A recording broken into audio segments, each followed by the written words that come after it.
reflexões. E que esse tema possa nos inspirar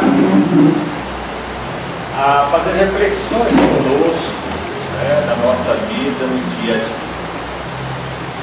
Eu coloquei esse primeiro slide, que eu gostaria, inclusive, hoje não está o Luiz Henrique, pelo menos aqui não, está lá no mundo, mas eu gostaria de agradecer ele publicamente, porque toda a divulgação de todas as palestras, o Luiz faz de maneira assim, muito dedicada, para todos os palestrantes da Casa do Caminho. Não sei se ele tem a mãozinha também lá no CETEC também. O Luiz, ele tem essa habilidade, então eu gostaria inclusive de deixar esses créditos a ele, por essa dedicação que ele nos faz. Ao chegar aqui na Casa do Caminho, eu acabei sentando ali, essa minha esposa, e peguei esse livro, Carnasmo de Além Túmulo, o Chico Xavier. É um livro que traz poesias. O livro estava sentado ali, eu peguei ele, e aí começou a me instigar ali algo. E aí, como na última palestra que estive aqui, eu falei sobre mediunidade, inclusive eu estive o tempo todo da minha palestra mediunizado, vocês lembram? Eu estava mediunizado, aí depois no final eu voltei comigo mesmo. E aí, em um determinado momento, me instigou, eu falei assim, mas por que você não fala, não declama uma poesia? Eu falei assim, mas moço, aqui não é, o tema da minha palestra não é para tal, Mas de uma maneira insistente, assim o perguntou.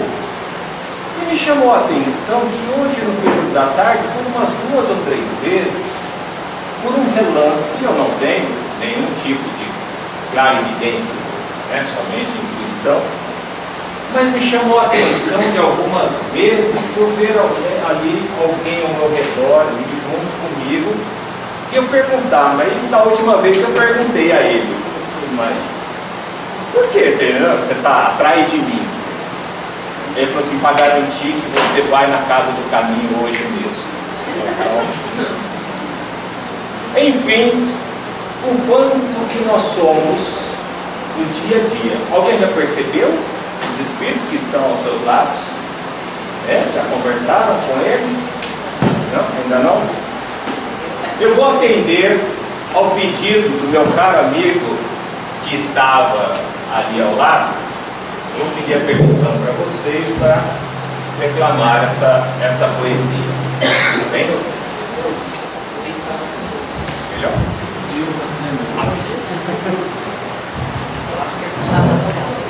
Ajusta o som então aí.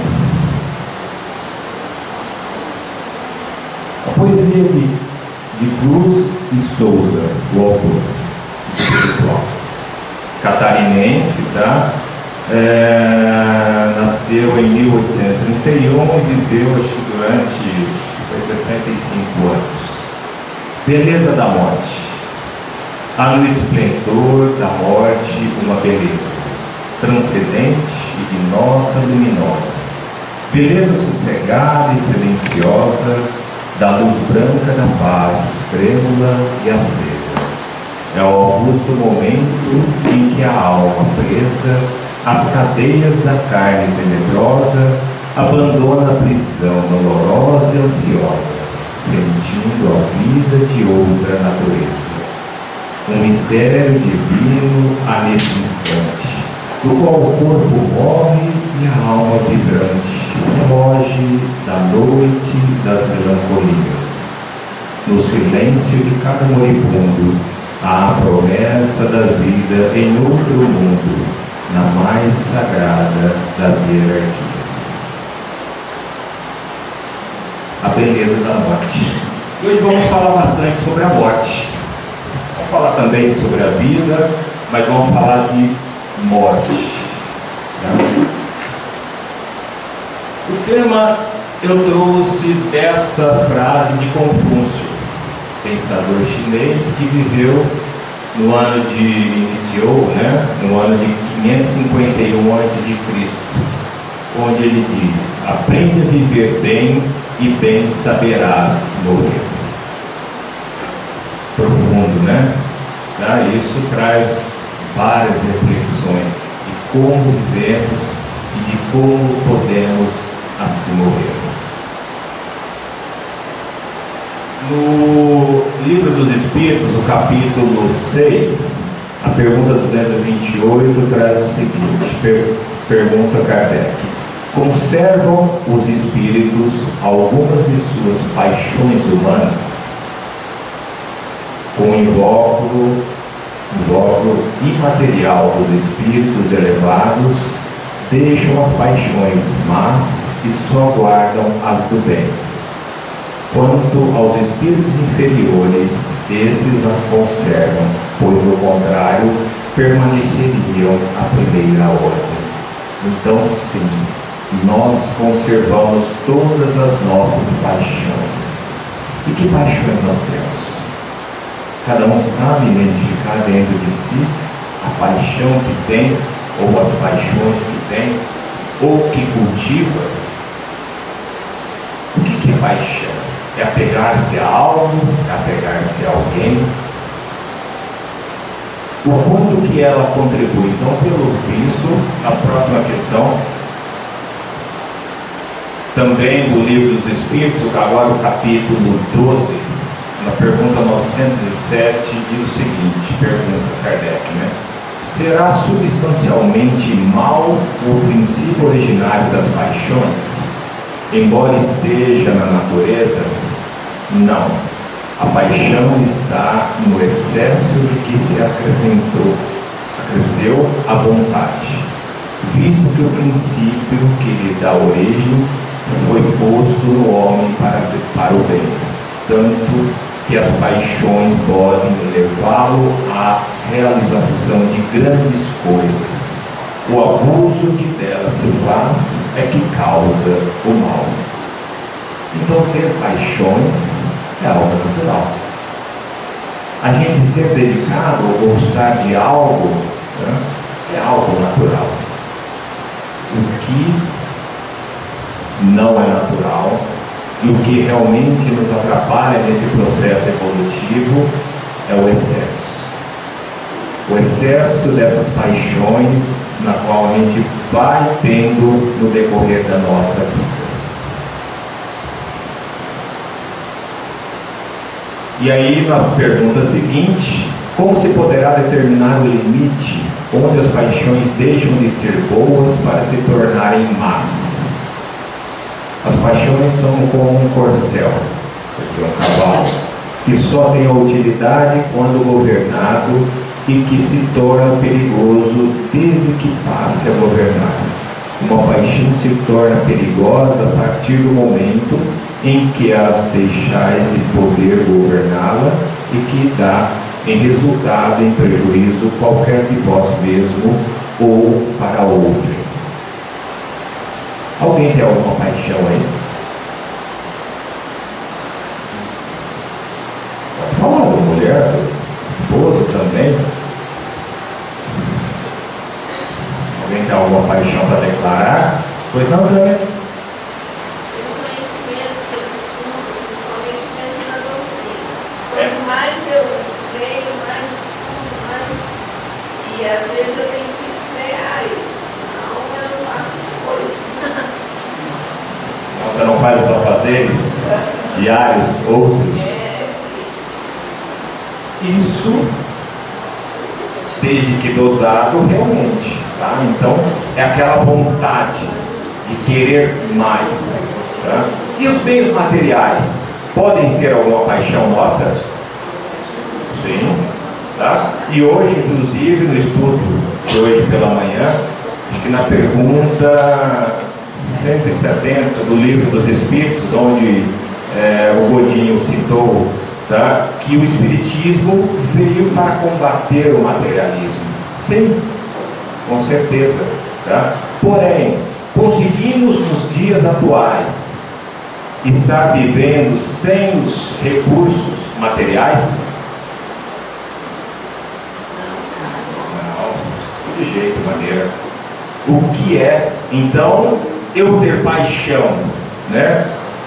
Vamos entender bem, tá? Eu ter paixão pela minha casa, tá? É algo de errado?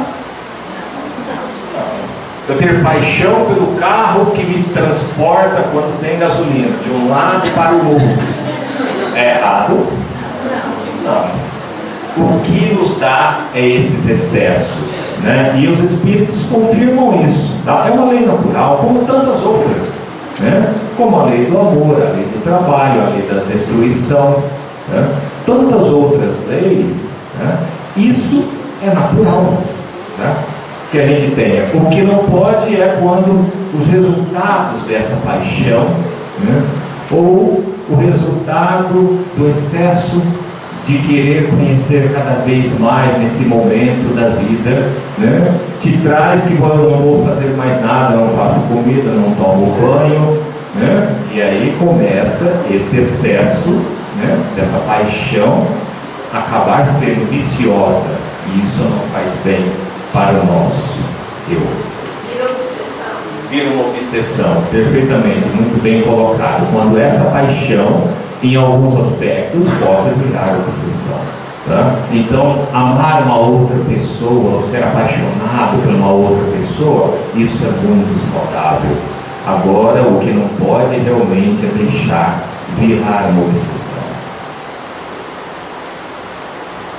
E aí eu trouxe essa figura só para todo mundo conhece, a parábola dos talentos, né?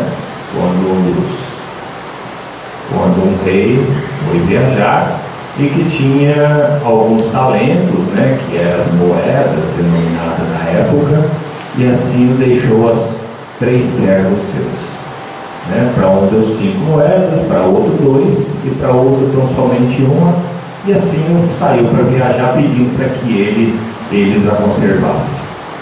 Ao se retornar aquele que tinha 5 moedas, né, como conta a parábola, como Jesus contou essa parábola, foi assim o negociar e assim duplicou a quantidade de moedas.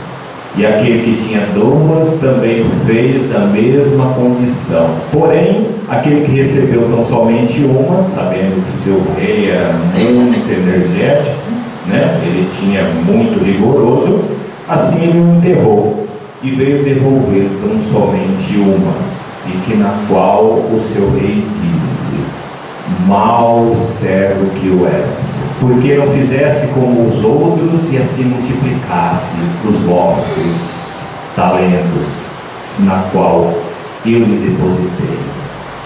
E assim somos nós. Quantos talentos Deus nos dá na oportunidade da vida, para que a gente viva bem? Deus nos dá o talento da saúde, de saber. E como que fazemos isso? Como que multiplicamos esse talento no dia a dia? Se hoje pensamos que talvez somos parcos em alguns tipos de conhecimentos, não nos afligimos. Se ainda não temos o conhecimento ou a sabedoria nessa existência, um dia já tivemos, ou um dia iremos ter.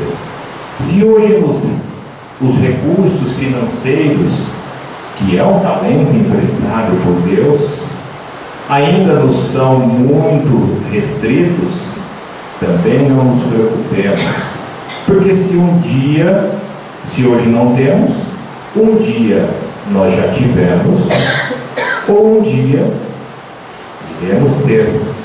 E tudo isso é na vida. Deus nos dá todos os talentos na qual nós precisamos para cada uma das nossas existências. Para quê? Uma das leis naturais é a progressão e evolução do espírito. Esse momento que estamos aqui é tão somente um momento transitório. Por isso que a gente vai aqui falar entre o momento da vida e o momento da morte.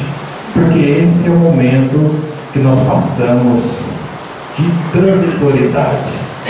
Quantos aqui se lembram das suas respectivas, ou quantas encarnações tivemos no passado?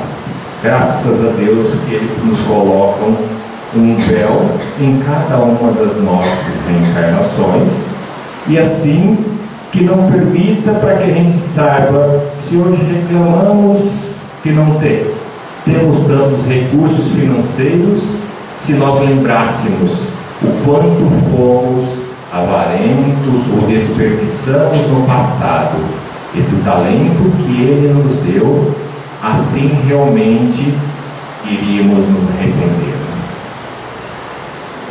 Então, esse período em que passamos, de multiplicar esses talentos, de saber o quanto que temos e o quanto que podemos oferecer. E qual o talento mais fácil que nós podemos multiplicar? E aí? Qual o talento que nós podemos multiplicar ainda mais, como fez o bom servo? O amor? O amor é um talento. Todos esses, cada um veio com a sua cota. Qual outros talentos podemos multiplicar? Conhecimento também, fraternidade, algum outro talento? A amizade, o ouvido, né? Vocês me emprestam para me ouvir. Qual outro talento que nós podemos ter, que podemos multiplicar? Paciência.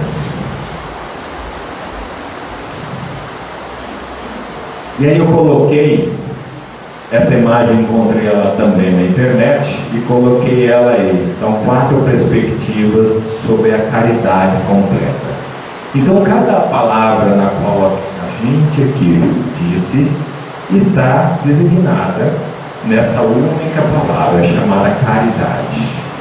E caridade é o que a gente faz ao outro, oferecendo amor, oferecendo carinho, oferecendo conhecimento, seja ele, mesmo que seja ele remunerado, mas é uma dedicação, né?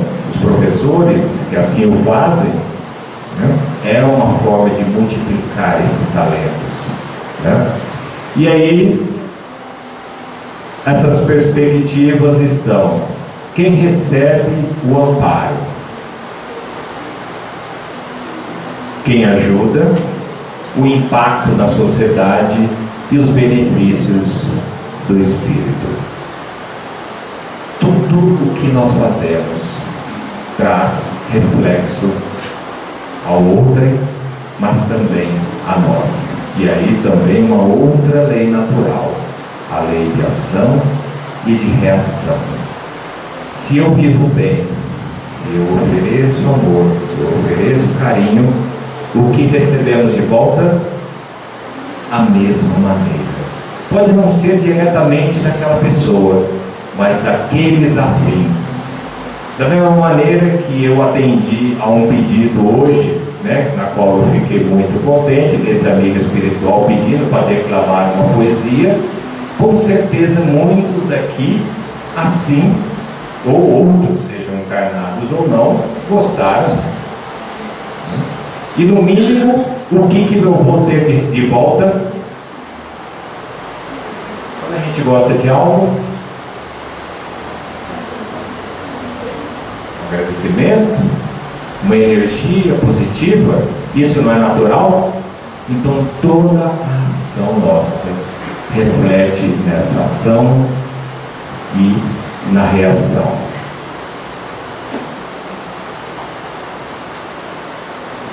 Essa é uma pergunta. Quem tem medo de viver? Alguém tem? Alguém tem medo de viver aqui? Não? Que ótimo.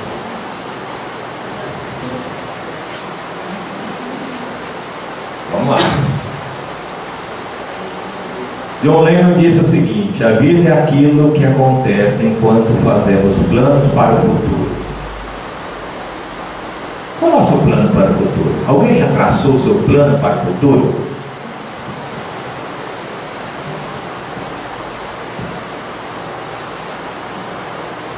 Você fala, filha, o seu plano para o futuro? Você concluiu um plano de futuro seu há pouco tempo, não foi? Foi se formar na faculdade, escola, tal. Esse é um plano. E seu plano para a vida espiritual, qual que é? Ir no centro? Ser mentor de centro? Espírita? Né? Inteligente. Tá. Alguém já fez a projeção aí? Para depois que, no futuro, depois que morrer? Pós-graduação. Fazer uma pós-graduação, Milton? Né? É isso. Geralmente a gente acaba não fazendo esses planejamentos, tá? Ou planos para o futuro. E o Espiritismo nos traz esse convite. Tá? Porque esse plano para o futuro é o que acontece enquanto fazemos. Então, tudo que fazemos hoje estará refletindo nos nossos planos de futuro. Tá? E aí, falando em vida depois da morte física.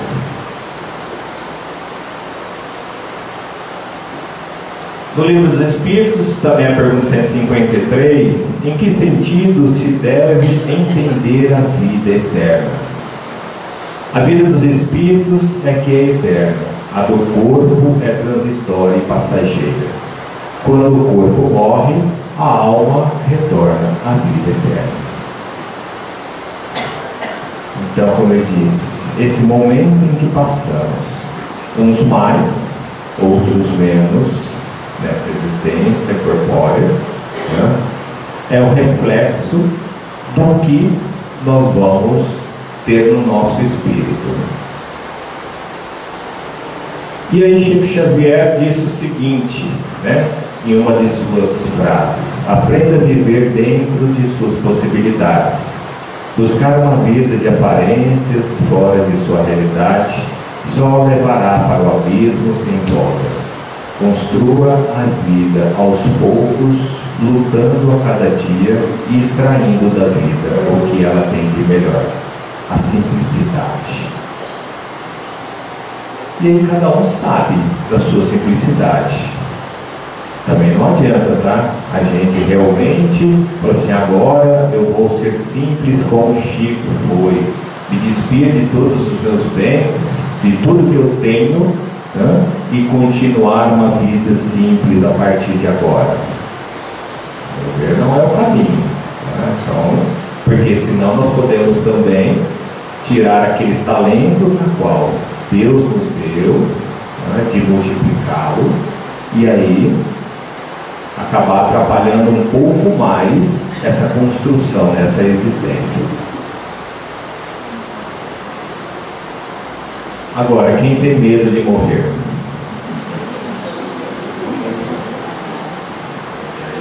Já houve um ajeitar mais forte nas cadeiras, né? Para viver ninguém tem medo, né? Viver é normal viver, né? Agora do jeito que vivemos. Agora em morrer. Realmente a palavra morte nos traz um desconforto. Mas nos traz um desconforto por quê?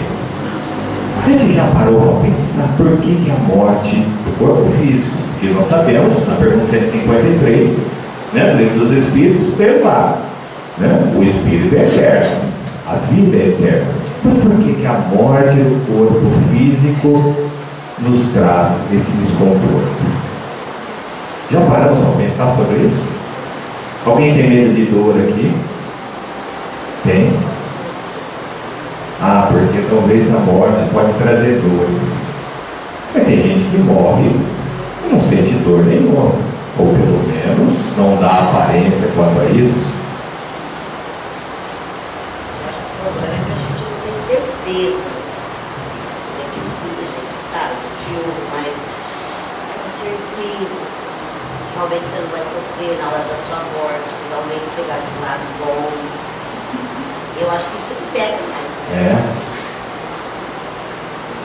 Isso é o que pega mais, verdade. As nossas paixões. Né? Já pensou, eu vou deixar aqui, eu vou deixar meu esposo, vou deixar minha família, vou deixar minha casa. Aí, o que eu vou achar lá do outro lado? Realmente. E diz uma história que fala o seguinte: tinha um jovem rapaz que caminhava por um determinado local e chegando a um vilarejo, né, ele, sedento de sede, parou ali para se refrescar. E vendo um velho, um ancião que ali estava, perguntou a ele: aqui, como é que são as pessoas que vivem nesse vilarejo? O velho parou por um instante e, ao invés de lhe responder diretamente, lhe fez uma pergunta: como é as pessoas de onde você veio? E aí o jovem falou assim: nossa, as pessoas lá são muito maledicentes, são maldosas, ainda bem que eu saí de lá, já não aguentava mais tanta fofoca, principalmente pelaquela questão do WhatsApp. E aí o velho disse, o velho ancião respondeu a ele: então, as pessoas aqui são iguais, são iguaizinhas essas na qual você descreveu do lugar da onde você veio. E passando mais um período, veio outro jovem também, caminhando pela mesma estrada, e no mesmo ato de querer se refrescar, parou ali, pediu um pouco de água para o ancião e lhe perguntou: como são as pessoas que vivem nesse vilarejo? E o velho ancião, da mesma maneira, lhe fez a pergunta: como são as pessoas do lugar da onde você veio? E aí o jovem falou: as pessoas são maravilhosas, são bondosas, tentam ajudar umas às outras de maneira incessante. Muito bem, meu jovem, aqui as pessoas são iguais a esse local de onde você veio. E aí o jovem continuou a sua caminhada. Passando um determinado período, uma outra pessoa, um outro velho que era daquela localidade, lhe veio perguntar: mas como você tem duas respostas diferentes para a mesma pergunta da qual ali o fez? E ele disse: para onde quer que a gente vá, ali estará o reflexo das pessoas, do lugar na qual você cultivou dentro de si. E esse cultivar reflete em cada uma das pessoas que estão ao seu lado. Então, como seria irmos para o plano espiritual? Ou o que encontraríamos lá? Encontraríamos nada mais, nada menos do que a nossa própria consciência, do que a nossa própria construção de amigos, né? De companheiros que compartilharam conosco, seja na vida física ou até no plano espiritual.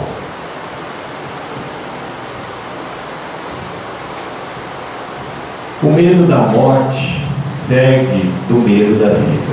Um homem que vive totalmente está preparado para morrer a qualquer momento. Mark Twain, ele é um pensador norte-americano do século passado. Quando a gente consegue realmente viver plenamente a vida, a gente não vai ter medo da morte, pode ter receio. E aí Ayrton Senna diz o seguinte: tenho medo da morte e da dor, mas convivo bem com isso. O medo me fascina. É uma forma dele se expressar. Quem é que não tem medo da dor? Temos. A gente tem medo da dor, sim. Tem medo da morte? Sim. Né? Eu não lembro a última vez que eu morri, nem como foi. Né? Então, é realmente instigante. Mas ele tentou, ou pelo menos a frase dele é que ele tentou colocar que o medo fascina ele. E assim ele convivendo bem.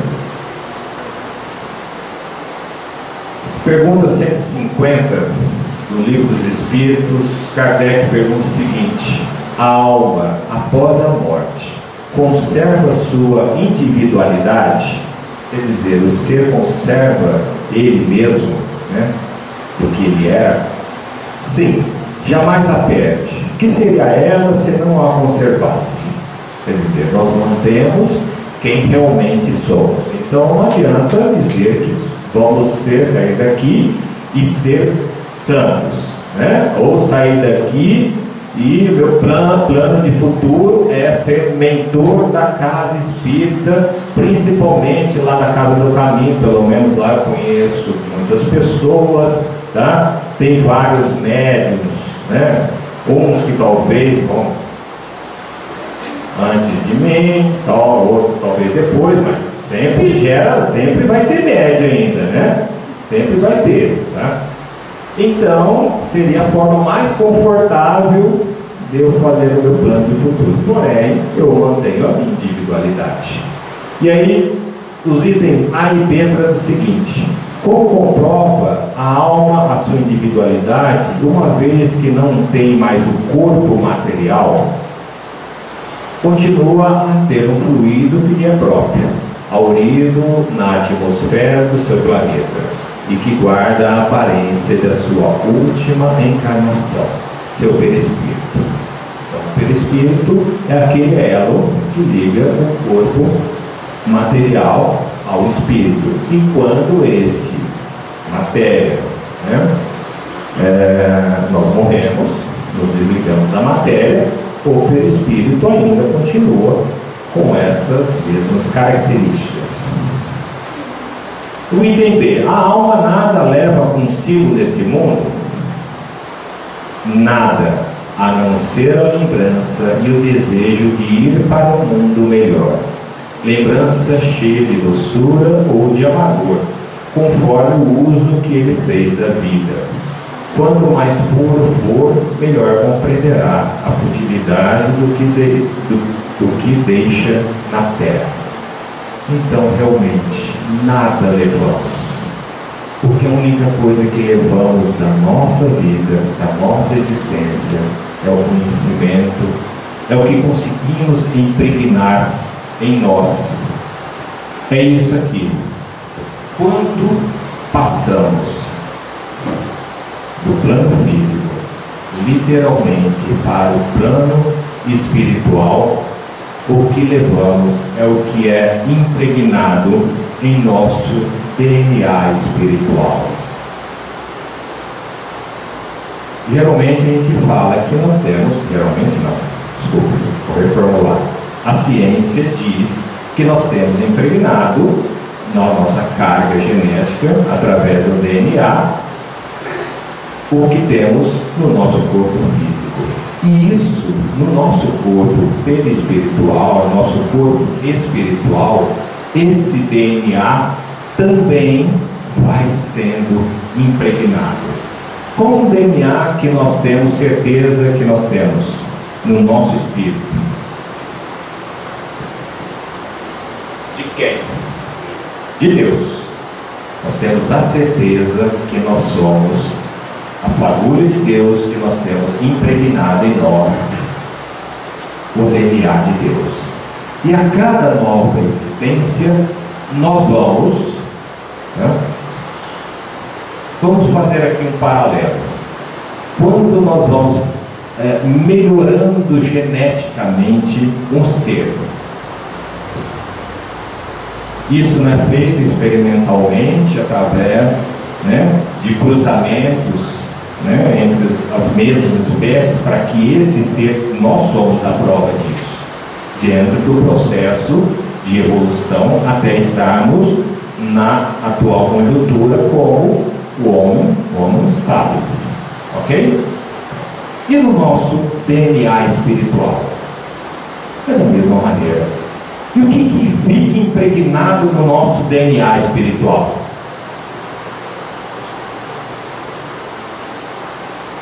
Podem falar. O que vocês acham que fica impregnado no nosso DNA espiritual? Se fica no nosso espírito, significa que nós vamos acompanhar conosco no nosso espírito uma outra existência, correto? Num outro corpo, né? O que é que fica? Experiências que passamos. Então, se a gente pratica amor, a caridade, a benevolência, em cada uma dessas ações, isso vai ficando impregnado em nosso espírito. E automaticamente, isso nós vamos levar para o plano espiritual. E o que fizemos de errado? Também está no nosso DNA espiritual? Está. Mas por isso que Deus colocou como uma das suas leis: amai o vosso próximo como a vós mesmos. Então nós temos que nos amar. Se fizermos algo de errado no passado, em outra existência, nesse processo evolutivo, isso está no meu DNA. Isso sou eu. Mas com outras ações, com outras formas de interagir com a vida e com o próximo e com o meio, eu consigo ir modificando esse meu DNA espiritual.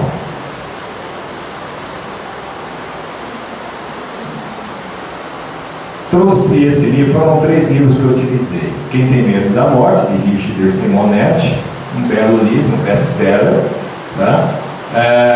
O Livro dos Espíritos e o Evangelho.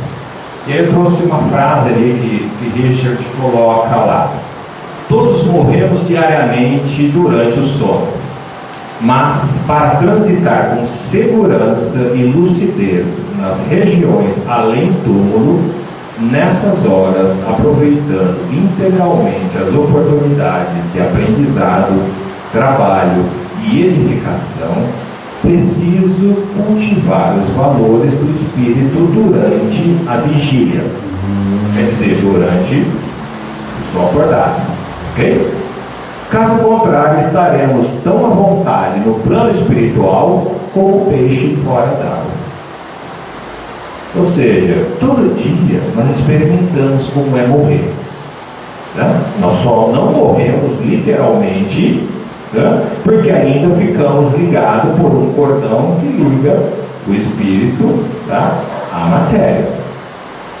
Mas todo dia é como se fosse essa sensação de estar, da gente partir para o plano espiritual. É o momento que o espírito tem de momento mais liberto para suas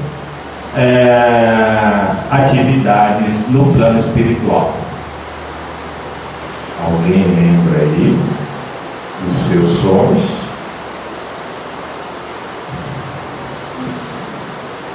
Alguém lembra com quem que está caminhando à noite? As bibliotecas que estão visitando? Os orfanatos que estão dando sopas espirituais para as criancinhas que ali estão? Alguém lembra? Eu não lembro de nada, porque eu durmo um sono só, então acho que meu espírito fica ali. Conversa. Eu pensava isso também, um sono só. Mas e aí? Então essa é a forma, né? Eu trouxe esse trecho desse livro, que é para realmente demonstrar que todo dia nós temos essa oportunidade desse contato com o plano espiritual de uma maneira mais intensa através do sono. E o que Richard chama a atenção é isso: o que nós vamos fazer, ou as companhias na qual nós vamos ter durante o nosso sono, vai ser muito mais oriundo das atividades durante a minha vigília ou durante o meu dia. Tá vendo? É um exercício para a gente ter mudanças de ação.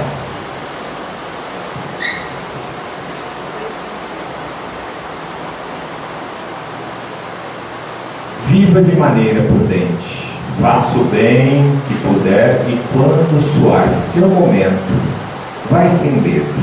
mas nunca a busque ou a precipite. Tudo tem seu momento na vida e todos temos algo a fazer num tempo programado. Para aqueles que foram antes, guarde a convicção de breve reencontro e ore pela felicidade deles. Eles receberão a mensagem do seu coração.